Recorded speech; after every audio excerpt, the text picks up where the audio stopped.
Cette troisième séquence que nous allons commencer va nous permettre d'aborder les différents types de sources funéraires.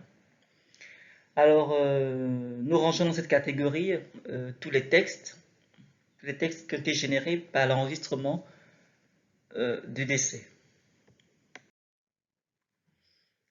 Alors, en termes de typologie des sources funéraires, nous allons commencer par l'oraison funèbre, qu'on appelle aussi l'éloge funèbre, ou en termes latins, la laudatio funebris. Alors, de quoi s'agit-il exactement?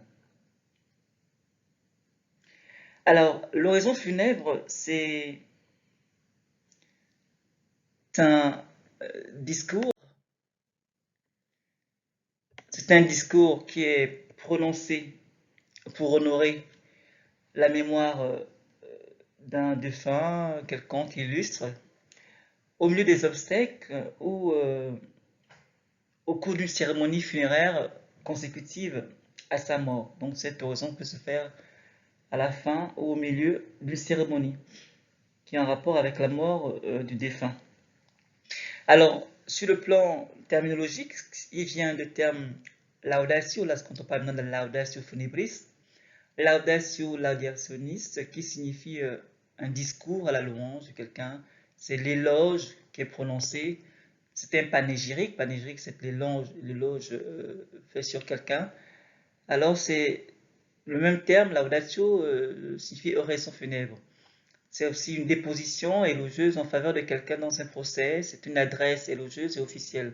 Donc voici la définition sur le plan terminologique de ce terme, de la laudatio. Et dans le monde romain, il y a une laudatio qui est très connue, c'est celle dite de Turia. La laudatio de Turia, c'est cette laudatio, cet éloge qui a été fait par un époux à l'endroit de son épouse, un éloge dans lequel il loue les qualités de son épouse, il loue ce qu'elle a eu à faire en sa faveur, et en particulier pendant la crise de la fin de la République sous les proscriptions. Cet éloge est connu de tous. Je vous invite à jeter un coup d'œil. Donc c'est ça l'éloge, la laudatio funebris. Alors c'est un exercice, j'ai mentionné un exercice littéraire, oui, c'est un exercice littéraire parce que c'est l'expression privilégiée même de l'éloquence. Lorsqu'il fallait prononcer cet éloge funèbre, on choisissait une personne qui savait parler.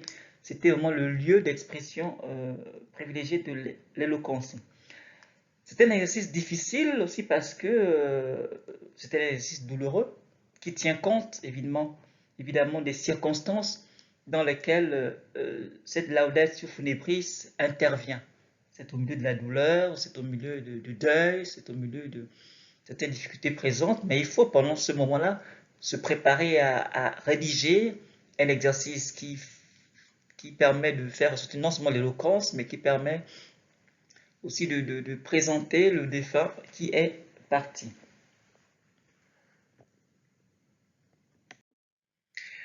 Alors, en quoi cette oraison funèbre est-il utile à l'historien que nous sommes aujourd'hui? Donc, quid de son utilité pour l'historien? Bon, à plus d'un titre, cet éloge est important pour l'historien. Parce que c'est un moment très riche en informations. Donc, par l'exposition, ou bien par le rappel des faits qui ont pu jalonner la vie d'un individu, plusieurs informations peuvent être recueillies. C'est un moment riche en informations sur le plan historique, par exemple pour une nation, si c'est un personnage qui a occupé de hautes fonctions dans la cité, en égrénant ses hauts faits, on peut reconstituer certains événements sur le plan historique, en égrénant peut-être certains actes de bravoure dont il a fait montre à la guerre. L'historien peut reconstituer certaines batailles de l'histoire romaine. Donc c'est un moment historique riche en informations pour une cité, pour une nation. Alors sur le plan de la morale, je mets mise en exerce des valeurs et des croyances. Sur le plan de la morale, les valeurs du défunt pendant cet éloge funèbre sont louées, sont relevées, sont citées. hein. Ces croyances sont égrenées à cette occasion. Et ce que je dis pour l'époque antique tient aussi pour notre époque à nous. Et c'est souvent intéressant pour parfois même mieux connaître un personnage qu'on n'a peut-être pas eu l'occasion de connaître quand il était vivant, d'assister à ces cérémonies, d'assister à ces rituels, d'assister à cet éloge, parce que le cursus de sa vie est ainsi déroulé. Ici, je parle pour notre époque. Alors, son cursus scolaire, il a fait le primaire dans tel établissement, le secondaire, l'université, et après il a eu telles activités sur le plan politique, sur le plan administratif. Alors, au travers du récit de vie de ce personnage, plusieurs faits historiques d'un pays peuvent être mis en avant. Alors, revenons sur l'Antiquité. Donc, il y a une mise en exergue des valeurs, des croyances d'un personnage au travers de cette oraison funèbre. Il y a une richesse d'informations qui ressort sur le plan de la cité, sur le plan du territoire dans lequel le personnage a vécu.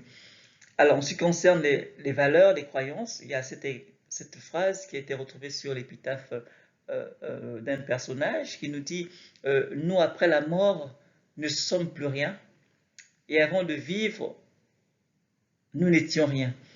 Considère, lecteur, comment nous passons de rien à rien. Alors, ceci montre par exemple que l'auteur est conscient de la vanité de la vie. L'auteur est conscient que tout est vanité, rien que vanité. Alors, donc, pourquoi se faire inutilement du tort ou d'en faire aux autres? Pourquoi courir après une accumulation des biens qui ne nous suivront peut-être pas après la mort? Donc, au travers de l'éloge funèbre, au travers de l'oraison funèbre qui est prononcée, les valeurs, les croyances, les philosophies, l'idéologie du croyant, pas du croyant, du personnage est relevé. Sa vie, son parcours, les hauts faits qu'il a eu à poser pour la cité permettent de reconstituer l'histoire de cette cité, permettent, certaines anecdotes permettent d'avoir un autre regard sur peut-être ce qui a été dit de façon officielle, mais le fait d'écouter l'éloge de ce personnage donne un autre regard sur l'histoire de la cité. Donc l'éloge donc, constitue donc un temps fort, un temps important de ces cérémonial de funérailles. Donc l'éloge donne une mine d'informations pour l'histoire. Ces informations couvrent aussi bien des faits politiques, des faits politiques que des faits qui relèvent du comportement, qui touchent aussi bien à des individus qu'à des collectivités. Donc toutes ces données peuvent être reconstituées, peuvent être établies, peuvent être élaborées rien qu'en écoutant, rien qu'en décryptant, rien qu'en relisant en relisant l'éloge funéraire. Et on verra plus tard, en avant dans le travail, que même l'éloge funèbre n'est pas exempt de critique. Hein. On lit souvent, on ne dit pas du mal des morts. Et c'est vrai qu'à l'occasion de cette éloge, on ne dira pas beaucoup de mal des morts, mais parfois il y a des vérités, il y a des contre-vérités, il y a des éléments qui ne sont pas vrais, qui ne sont pas avérés, qui sont prononcés. Là pourquoi lorsque l'historien a l'éloge funèbre entre les mains, il y a aussi une approche critique, il y a une critique des textes qui doivent être établis pour faire ressortir qu'est-ce qui est vrai dans ce qui est dit et ce qui ne l'est pas. Donc, tout en étant un moment riche sur l'information sur le plan historique, l'éloge funèbre doit aussi être soumis à ce qu'on appelle la critique historique. Donc, nous le verrons un peu plus en avant sur notre cours.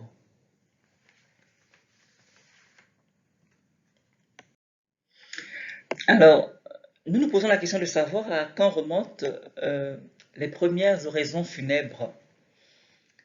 Alors, nous trouvons des traces des oraisons funèbres chez les Égyptiens qui le faisaient pour honorer les monarques défunts. Et l'historien Diodore de Sicile nous en donne le témoignage sur ces pratiques qui étaient faites pendant l'Égypte pharaonique, à la mort du pharaon. Nous trouvons les traces chez les Grecs, et à ce qu'il semble, en ce qui concerne les Grecs, les premières oraisons remontent à 490, en moins 490, après la bataille de Marathon. Je rappelle que la bataille de Marathon a vu la victoire décisive des Grecs sur les Perses au cours des la première guerre médique. La guerre médique reprendra plus tard, 10 ans après la fin de la première. Nous avons les traces de l'oraison chez les Romains, et Polybe donne cette information selon laquelle c'est aux funérailles de Publicola, aux funérailles prononcées par Publicola, donc les funérailles de Yunus Brutus, que l'éloge funèbre a été prononcé pour la première fois. Alors Polybe, c'est un historien, c'est pas un historien romain, c'est un historien grec. Polybe, c'est un grec qui a été pris en otage chez les Romains, par les Romains. Il était donc exilé à Rome. À Rome, il s'est installé, il s'est attiré la sympathie des grands de la République, parmi lesquels Paul Émile, Scipio Émilien. Et il est ainsi devenu le mentor de Scipion Émilien. Et en tant qu'ancien militaire, il faut dire que Polybe était militaire chez les Grecs, et en tant qu'ancien militaire, il lui donna des conseils que Scipio Émilien appliqua donc contre Carthage. Ce qui fait que, aux côtés de Scipion Émilien, Polybe a participé en 146 à l'extermination, au rasage de Carthage lors de la troisième guerre punique. Donc c'est Polybe qui nous dit qu'après la mort de Yunus Brutus, qui était le collègue de Valerius Publicola, que Valerius Publicola fit apporter donc son corps sur la place publique. Valerius Publicola monta donc sur la tribune et exposa les belles actions de sa vie, exposa les hauts faits de Yunus Brutus.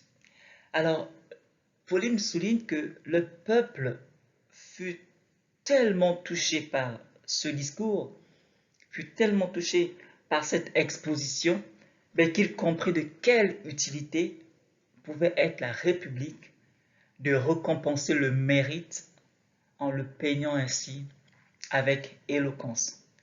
Il y avait plusieurs façons de récompenser le mérite, mais récompenser le mérite par l'éloquence, en peignant un personnage, en peignant ses hauts faits, en peignant sa moralité, son caractère, ce qu'il a fait, ses vertus civiques, en les peignant avec éloquence, en mettant les mots appropriés pour présenter de la meilleure façon qui soit le personnage. Ça, on se rendit compte que la République pouvait tirer un certain mérite en peignant ainsi les défunts. À partir de ce moment, il fut donc ordonné sur le champ que ce même usage serait perpétué à la mort des grands hommes qui auraient rendu des services importants à l'État. Donc l'éloge n'allait pas s'arrêter là avec Yunus Brutus. Désormais, tous les grands hommes qui avaient accompli des hauts faits devaient, à l'occasion de leur mort, recevoir cet éloge funèbre, cet éloge en présence de la cité, en présence de la population. Et cet éloge peint, pourquoi pas, avec l'élégance la plus parfaite. Donc vraiment, c'est ainsi que l'oraison funèbre constitue vraiment une véritable occasion d'éducation de masse. C'est une véritable occasion d'éducation de masse. Pourquoi? Vous-même, vous avez l'occasion aujourd'hui, en assistant à des cérémonies d'hommage à des personnalités, le fait d'écouter leur vie, leur biographie, il y a quelque chose qui est suscité, il y a une émulation qui est là présente. Au regard des hauts faits posés par un personnage, il y a un désir de ressemblance. Alors les Romains l'ont compris, parce que dans le cœur de celui qui écoutait naissait le désir donc de s'approprier les valeurs qui étaient scandées, les valeurs qui étaient louées. Alors les citoyens faisaient preuve de pietas, de fidelitas, de justitia. Toutes ces valeurs étaient présentées dans son éloge funèbre. Ces valeurs étaient scandées. Et le peuple qui écoutait cela, il y avait cette émulation qui entrait en lui, un désir d'identification à ce personnage qui était mort. Donc on aspirait donc aussi à être plus grand, à être aussi grand que celui qui était mort, à être aussi respectable, à être aussi patriote, si ce n'est plus patriote, si ce n'est plus grand, si ce n'est plus respectable que celui qui était loué à cet instant-là. Donc cela suscitait une certaine euphorie qui pouvait durer quelques jours. C'était là présent. L'euphorie n'était pas là juste parce qu'on égrenait les qualités du personnage, mais à cause des mots qui étaient employés, des termes qui étaient employés pour louer ce personnage. Ces termes étaient choisis. Voilà pourquoi l'orateur, le témoin qui était appelé à prononcer cet éloge devait se préparer de la meilleure façon qui soit. Donc, cette éloquence des discours pénétrait donc jusqu'au plus profond de l'âme de celui qui écoutait et donc développait en lui des mécanismes qui étaient là pour construire le citoyen, hein, des mécanismes permettant la construction d'un citoyen admirable et en même temps un citoyen utile à son entourage, un citoyen utile à l'État. Donc l'horizon funèbre amène, crée en celui qui écoute ce sentiment. Et les Romains l'ont compris, et ils l'ont développé. Alors ce qui est là, c'est qu'il faut aussi faire attention à l'exploitation de l'éloge funèbre. Nous le verrons, l'éloge funèbre a quelques limites et en tant qu'historien, lorsque nous avons les textes en rapport avec ces différentes oraisons funèbres, nous devons aussi là appliquer ce qu'on appelle la critique historique, parce qu'il y a des choses qui sont vraies dans ce qui est énoncé, et aussi des choses qui sont fausses. Alors comment démêler le vrai du faux? C'est par l'application de la critique historique. Et nous le verrons dans les prochaines séances.